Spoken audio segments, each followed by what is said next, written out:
একটি আসন যার সঙ্গে জড়িয়ে আছে বাংলাদেশের রাজনৈতিক ইতিহাসের গুরুত্বপূর্ণ অধ্যায়।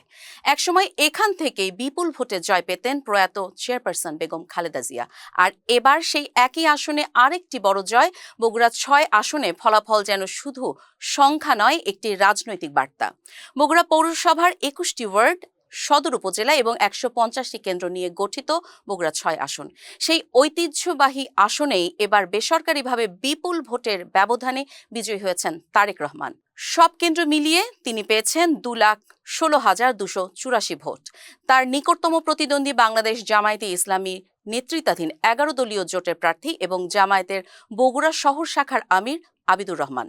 তিনি পেয়েছেন ৯৭,৬১৬ ভোট।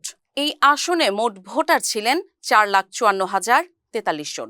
ভোট পড়েছে ৭১.৩%, যা উল্লেখযোগ্য উপস্থিতি হিসেবে দেখছেন স্থানীয়রা। এই আসনে গণভোটও ছিল আলোচনায়।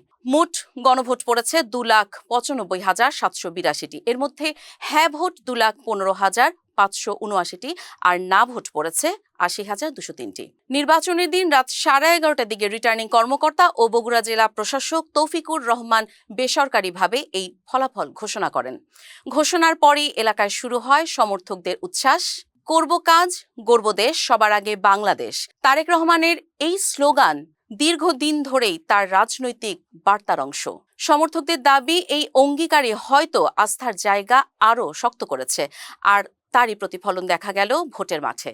তবে রাজনৈতিক বিশ্লেষকরা বলছেন, এই ফল শুধু একটি আসনের জয় নয়, এটি ভবিষ্যৎ রাজনৈতিক সমীকরণের ইঙ্গিত হতে পারে।